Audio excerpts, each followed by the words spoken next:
Hello everyone, and thanks so much for joining us for this Saturday's edition of Alaska Weather. I'm Dave Percy, a meteorologist with the National Weather Service, and I'll be hosting today's show. No watches, warnings, or advisories out anywhere in the state today, so no advisory graphic to look at, so we'll just jump right into the satellite imagery. And you can see cloudiness here over the southwest interior, drifting westward and then southwestward. And that's spread the cold air with snow down into the Pribilof Islands today and southward, mixed rain and snow, mainly just rain this afternoon, temperatures into the upper 30s there for the eastern Aleutians. And then this system down to the south, that spread some rain up to the Alaska Peninsula today. Nothing too terribly heavy, just maybe 1 or 2 tenths at the most there. And then showers into Kodiak Island and areas of snow here over the southwest interior, sort of ending from east to west, 1 to 2 inches possibly falling in the last 12 to 24 hours here over portions of the southwest interior. And also some moisture in across south central Alaska brought the rain and snow mixed into the area overnight and lingering into today, as well as along the North Gulf coastal areas. But you can see some clearing right off the coast there, down across the Panhandle that saw cloudy skies and rainy conditions or showers today. That began to taper off in the afternoon. As you can see, some of that clearing making its way onshore and then inland here down to the south. Looks like some sun breaking out there across Prince of Wales Island and possibly from Dixon Entrance up toward Port Alexander or so. Also north of the Alaska Range, breaking out, looked like some sun for Fairbanks on down toward Northway, and another patch of clearing skies there just south of the Brooks Range. Otherwise, looked kind of cloudy over the north slope on out to the Arctic coast, and lots of clouds out here over the Bering Sea down to the Aleutians there. Very weak trough right through here, bringing a few scattered showers out in that area. More miss than hit as far as anything being reported goes, maybe around Shimia, but generally pretty quiet for this time of year, or any time of year actually out there. Just a very weak trough with some scattered showers. Light gradient, so winds no problem at all. Really not anything to mention across the state as a whole. Until you get south of Kodiak, a little bit more wind with this system, and that's still down south of the area. Otherwise, this southeast flow sending surges of moisture onto the coast in the form of rain, but again, amounts are pretty light today. Cordova, they picked up about a 1/4 of an inch during the day today. Seward had about 2/10 of an inch, but southern Kenai Peninsula in those upslope areas had as much as 2/3 of an inch of precipitation. They're liquid precipitation, some of that, of course, higher elevations falling as snow. Mixture of rain or snow showers today along the, all across southern Alaska, mostly in those upslope areas like the east side of the Alaska Range and along the North Gulf Coast there. Of course, that depends on your latitude, elevation, and time of day and what form the precipitation took, but looked like some sunshine broke out here for the areas of the Tanana Valley into the 40-mile country, also across and south of the Brooks Range with high pressure in over the Arctic coast and North Slope areas, light wind conditions up there and dry. And outer edge of the cloud shield of the next system just coming onto the chart here right about there. Otherwise, for the Panhandle, areas of rain and showers today. Looked like about 1 to 2/10 of an inch fell from areas from Sitka on up toward Dry Bay. And otherwise, generally lighter amounts, a few hundredths of an inch to maybe 1/10 of an inch fell with this moisture, again tapering off during the afternoon. And for tonight, after that break, look for rain and wind to start to increase. Looks like rain will be back on the increase, especially after midnight and on toward morning for the southeast coast. Same thing for the North Gulf Coast here. This next system pushing that front up, rain and wind, Kodiak Island later tonight. Not much change here over southern Alaska, with the precipitation continuing on the eastern sides of the east and southeast sides of the mountainous terrain, and snow showers tapering off here over the southwest interior as bulk of the moisture shifts out over the southeast Bering Sea and then comes back in and around with pretty low snowfall levels into the eastern Aleutians, western Alaska Peninsula there. So it could be some wet snow all the way down to sea level. Otherwise, rain for the Alaska Peninsula in the southeasterly wind flow. Pretty wet conditions there. And Adak and Atka, very nice night. Light winds under the high pressure ridge in between this system and the incoming front out there to the west. Looks like that'll push some gale force winds into the far western Aleutians along with rain. Up in the north here, still a little breezy. St. Lawrence Island, look for these winds to gradually increase here across the southwest interior. Easterlies, looks like that's good enough gradient there for the winds to be on the increase, maybe 15 gusts 35 miles an hour toward morning here. And to a lesser extent up to the north, mostly clear skies on out to the Arctic coast. And then for Sunday, tomorrow, shaping up like this, pretty windy conditions here as the gradient tightens with low pressure up there just west of Nunivak Island. So anywhere from 20 to 40 miles an hour. With the 40 miles an hour, that would be in gusts, especially the higher elevations here over the central interior areas. And down along the southwest coast, St. Lawrence Island, pretty windy conditions tomorrow. This front brings gale force winds, rain into the North Gulf Coast, Barren Island areas, possibly Kachemak Bay, Cook Inlet, and definitely the North Gulf Coast. Probably won't see gales in Prince William Sound. And then gale force winds developing along the southeast coast tomorrow. Heaviest rain here on the north coast, lighter amounts off to the southeast. And then see precipitation shutting off as you move inland there, with not much of anything really reaching the Alaska range, maybe some isolated rain and snow showers. Clear skies, chilly temperatures continue up over the north and northwest part of the state. Down in St. Lawrence Island, it could be a mostly sunny day and breezy tomorrow afternoon. Or the Seward Peninsula, same thing. Dry, mostly sunny skies, possibly down into the Yukon Delta areas. And taking a look on to Monday, big storm out here over the Bering Sea, really dominating the entire, just about all of the Bering Sea here and the Aleutians. Front pushing eastward here, gale force winds southwest coast into the Alaska Peninsula. Rain possibly heavy at times on the upslope areas there of the peninsula. Increasing chances of moisture along the southwest coast with those winds on the increase.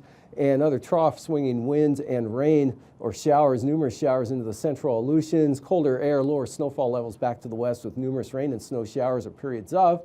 Interior, partly to mostly cloudy, maybe a few more clouds, maybe isolated rain or snow showers up there over the northern Koyukuk Valley, Brooks Range. That's about it. Maybe with that weak trough that slips north of the Alaska Range here, possible moisture. Whatever does fall will be quite light. Main precipitation band will be with this front that stalls out along the North Gulf Coast, gradually weakens, so much lighter winds in store for Monday. Same thing for the Panhandle here. This weakening front will keep it wet, though, from Dixon Entrance all the way up to Lynn Canal and Glacier Bay.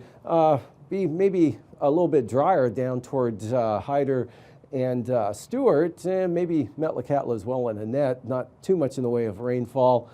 And then rain back to the west here, just showers for Kodiak Island.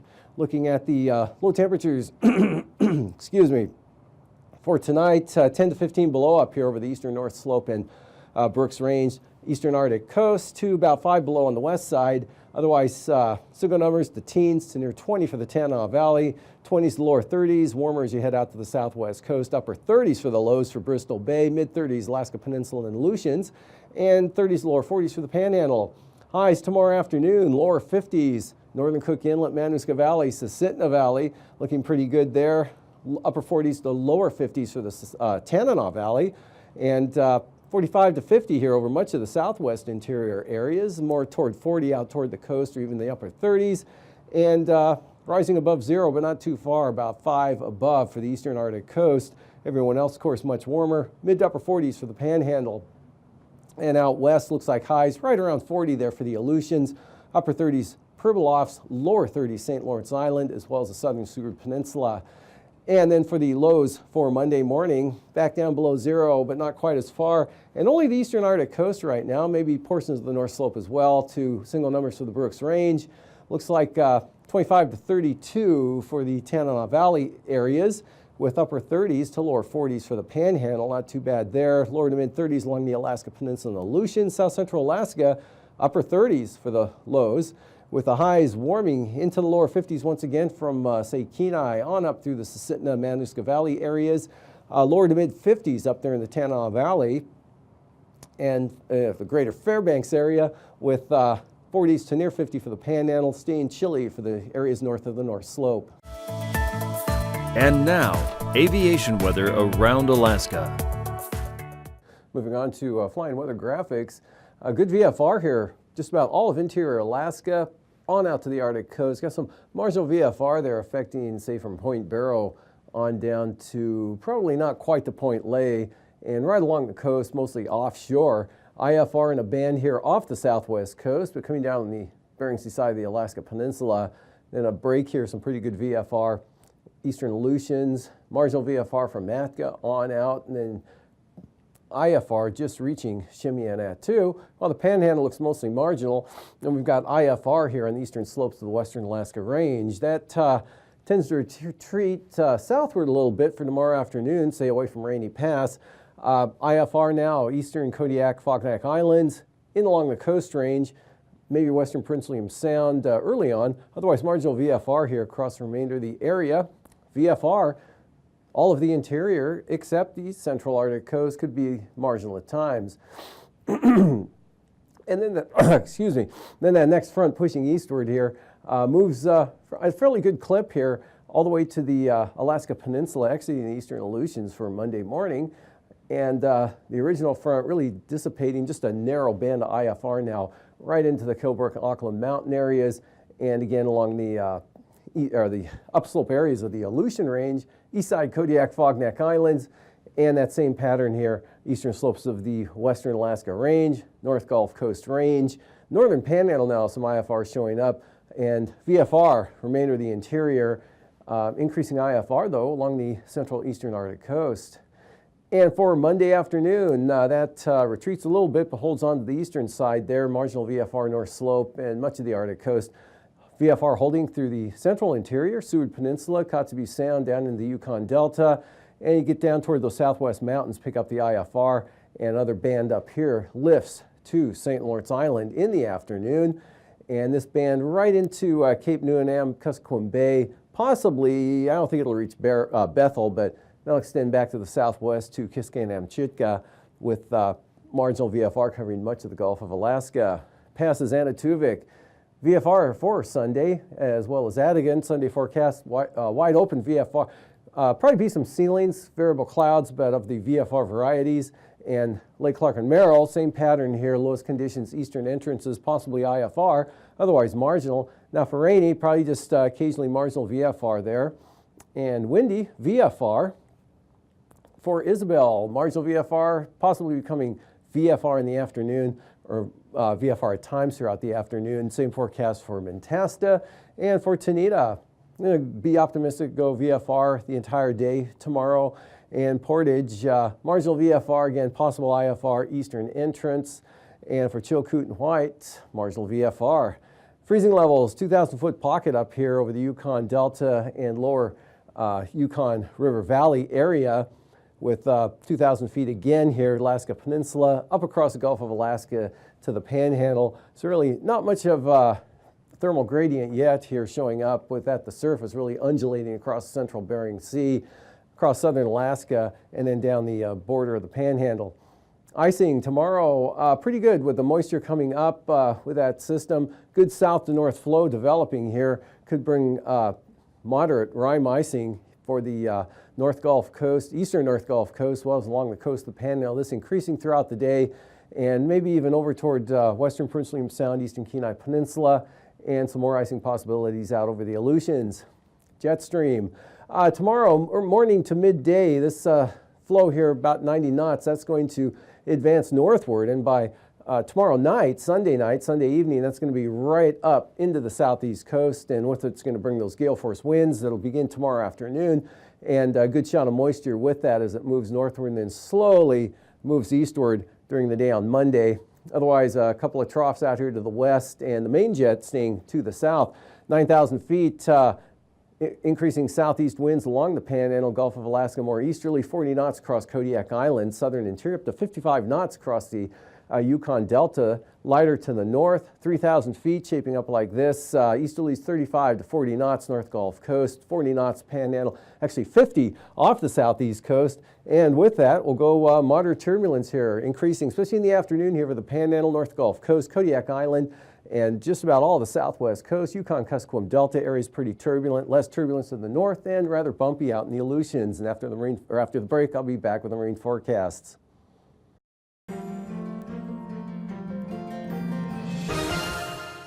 Welcome back to another edition of Alaska Weather Facts. I'm meteorologist Dave Snider, and joining me once again is Eric Stevens from GINA, the Geographic Information Network of Alaska, based up at the University of Alaska Fairbanks. Eric, welcome back to the program. Hey, I'm glad to be here. And once again, you brought some wonderful satellite pictures to show us and do a little show and tell about. It's just amazing. I can get lost in satellite pictures all day. What did you bring today? Right. Well, weather satellites, what are they good for? Yeah. Of course, there's the pretty pictures that they bring us. You know, we've got a picture here from April of 2012. Okay. The Sumi NPP satellite, it's what they call a polar orbiter, which means it covers Alaska because we're near the pole. Beautiful image. You can see a storm off of southeast Alaska, the sea ice along the Bering Sea up into the Arctic. A really nice picture, and this is important because it allows a forecaster to see where the storms are, where the ice is, where the clear areas are. You need to know where the weather is now if you're going to forecast it into the future. Exactly. So satellites give us these good pictures. This is called surveillance of the weather. And you know, that same satellite also has another picture from a little more recently, August of 2014, Tropical Storm Iselle bearing down on the Hawaiian Islands.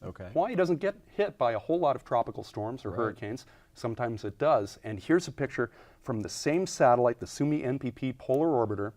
It shows Tropical Storm Iselle approaching the Hawaiian Islands from the southeast. You can see the storm swirling away there, and then there's the Hawaiian Islands. This is a tropical storm, not quite as strong as a hurricane because we don't see the eye wall in there. This is still a serious weather system. And all of this information comes just from that satellite picture. It's so much information, and it's wonderful to look at. You see the beauty and the awe of nature right there depicted in that weather satellite. We call it a polar orbiter because the satellite flies high over the globe. Maybe we could look here at we happen to bring the planet Earth with us. This is our satellite. A polar orbit flies really close to the Earth, maybe 800 kilometers over the Earth, and goes up over the pole and then back down, and then the Earth spins under the satellite as it goes by. That's in contrast to the geostationary birds, which are much further out. And they don't view Alaska quite as well. So we love those polar orbiter satellites here in Alaska. So when we're a lot closer, we get much better details and imagery and an idea of a better maybe position of what's going on when it's passing right over Alaska or right over Hawaii. Yes, exactly right. The polar orbiter gives such a good view of places like Alaska. And because it's close to the planet, there's another aspect of satellites in the polar orbit that is helpful for weather forecasting. It's an aspect that's maybe not as immediately obvious as the pretty pictures that we see. And that is the capacity for the satellite to produce what's called a sounding. That is finding the vertical profile of temperature and moisture in the atmosphere. We've all heard of weather balloons. Weather balloons are launched here in Alaska twice a day at a number of airports, everywhere from Barrow to St. Paul Island to Kodiak, Anchorage and Fairbanks, Yakutat, a number of places. Launch these balloons, and we've got a picture of a balloon being launched at an airport, and the balloon goes up. It's pulling a little package, an instrument package with it that reports temperature, pressure, humidity data back, and we use that information to help feed what are called numerical weather prediction models. The models. The models, right. It's a mouthful, so we just call it the models. And these computer simulations, these models, are computer programs that simulate the motion of the atmosphere. Well, how does a model know what the future will be like? You have to tell the model what things are like now. And you give it all kinds of information, including information from these satellite sounders. Very important.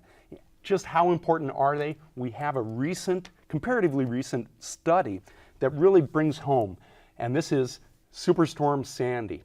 We have a track image here of the track of Hurricane Sandy. It was down in the Caribbean around Cuba, and then it moved north over the ocean, offshore of the eastern seaboard, and then at the last minute, Sandy made what's called the left hook. It turned hard to the left and slammed into New Jersey. It was a major problem for the mid-Atlantic states, a calamity. It fused with another weather system and became known, this is not an official title, but Superstorm Sandy. It was quite the weather event. Well, the modelers, after the event, there's a group of modelers in Europe. They have a very good model, a frustratingly good model if you're the Americans trying to pursue their excellence. They reran their model afterwards in what's called a data denial study, where they kept everything the same. So this is 6 months after Sandy, but they went back, they reran the same model, they fed the model the same initial conditions, that is telling the model, okay, here's where we think Sandy is, down near Cuba in the Caribbean. Everything was the same as it was in the real forecast, except they didn't let the model know. No satellite data. No satellite data. So we're going to put that over here, no satellite data for you. The resulting forecast 5 days out, back when the real Sandy was happening and the model had the satellite data, the forecast was pretty good. We've got a graphic here on the left side. We show the forecast of where Sandy would be, and that's the red bullseye on the left. It's just south of where it actually wound up hitting. Not a bad forecast from this computer simulation, 120 hours out. On the right, you see the same model, but it didn't have the satellite data to help it understand things.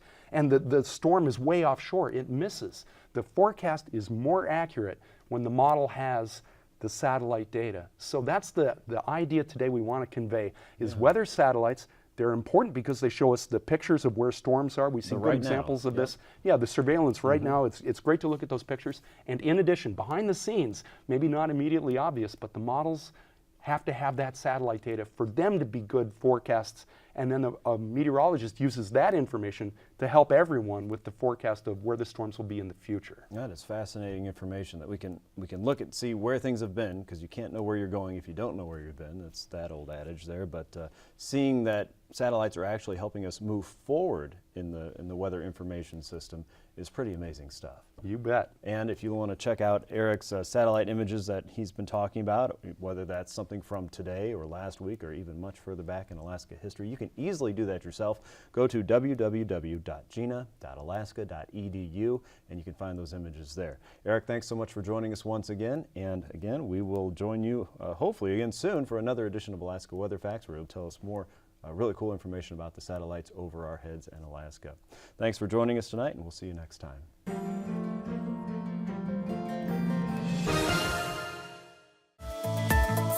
And now, marine weather around Alaska. Welcome back. Looking at today's sea ice analysis, continuing to melt, even though the movement is from northeast and north to south and southwest, but this pattern of continuation of melting, obviously, this late in April will continue, especially areas south of the Bering Strait and to a much lesser extent here north of the Strait. On to coastal water forecast, we've got southeast winds 35 knots along the entire coast here for tomorrow for the Panhandle, coming up throughout the day, seas 14 feet. And Lynn Canal, south 20 gusts to 35 knots, and southeast 20 gusts to 35, Stevens Passage. Small craft advisories for Clarence Strait. Next day, Monday, southeasterlies 30 knots, pretty good breeze there, going with 6 to 8 foot seas here, Clarence Strait and Stevens Passage. South 20 gusts 35 again for northern Lynn Canal. South 30 knots on the south coast, just a shade under gale force, 17 to 18 foot seas. Southeast 30 on the north coast. And Prince William Sound tomorrow, northeast 25, seas 6 feet. Otherwise, good gales right out of the east here, 40 knots for the central and eastern North Gulf Coast. Coming down about 35 knots here on the west side, then back to 45, almost a storm, but not quite for the Barren Islands. East 40, Kachemak Bay. Southern Cook Inlet, northeast 35 knots, 14 foot seas. And north of the Forelands, northeast at 30 with 10 foot seas. Next day, that comes down quite a bit here, down to 20 knots, northeast 20 for the northern areas, north 20 south of the Forelands. East winds coming down to 20 knots there for Kachemak Bay, 20 knots from the southeast, seas subsiding to 10 feet for the Barrens. Much lighter winds here, southeast 15, but still small craft advisories there for the eastern North Gulf Coast, 25 knots, seas hanging at 14 feet, and small craft advisories also remain for Prince William Sound. Kodiak Island, east 20 here along the east side, but Shelikof Strait, northeast 35, otherwise east 30, and 35 knot gales out of the east for Bristol Bay. Different direction here, west 25 on the Bering Sea side of the peninsula to northwest 30 on the Pacific side with those seas at about 14 feet. And then for Monday, southerlies 30 knots across the peninsula, seas 8 to 15 feet, southeast 25, Bristol Bay, southwest 25 up to Sitkinak, and really all the way across Kodiak Island. Those southwesterlies at about 25. For the Aleutians tomorrow on Alaska Island, excuse me, west 25 knots, 8 to 11 foot seas, 20 to 25, a little bit lighter here to the west. Swinging around to the south, 25 to 30 knots for the central Aleutians, and that extends out until you get to about, we'll say, Kiska Island on west, and then you're southeast of 40 with the next storm. Those become northwest 40 and westerly at 40 here for the next day for Monday, and then southwest 40 for Adak and Atka. So quite an area of full gales here for the western spreading and the central Aleutians, and southwest 25 to 30 knots. Looks like mostly 30 knots there for the eastern Aleutians, with seas running 11 to 16 feet. Southwest coast, east 40 knots, pretty much sums it up for the forecast tomorrow. 11 foot seas, northeast 40 St. Matthew Island, west 30 for the Pribilofs, northeast 30 St. Lawrence Island, and a little bit lighter, but not much there for Norton Sound. And then east 25 Norton Sound, northeast gales for St. Lawrence Island, southeast 30 along the coast, east 40 St. Matthew Island, southerlies at 30 for the Pribilofs. And for the central and eastern Beaufort Sea coast tomorrow, light variable winds there. And then as you get down toward about Point Lay, they'll pick up to east 20, and then from Cape Beaufort on down to Wales, northeast at 20, with a little stronger the next day, on Monday, from Cape Thompson and the west side here, brisk wind advisories. Otherwise, see an increase in the winds here, but staying under brisk wind advisory levels, 15 to 20 out of the east for the eastern Beaufort Sea coast. And for tonight, again, here's the storm. It'll begin affecting the area late tonight, especially from the Panhandle all the way along the North Gulf Coast. A little sooner for Kodiak Island as the front moves right into the area there. Rain, wind increase, North Gulf Coast over to the Panhandle, and snow showers diminish here over the southwest interior, maybe some cleariness. Most of that moisture shifts off the coast there, swings back in over the eastern Aleutians. High pressure break there for the Adak-Atka area. Next system pushing wind, gale force winds and rain, eventually sliding into the central Aleutians tomorrow. And windier conditions here over the interior, but staying dry for the Seward Peninsula on up to the north. Wind and rain, again, gales, North Gulf Coast, southern Cook Inlet, and gales along the coast in the afternoon there for the Panhandle, with lots of moisture flowing northward. And that front kind of stalls out there, lining itself with the winds for Monday. These forecasts are for planning purposes only. Call 1-800-WX-BRIEF for a formal pre-flight briefing.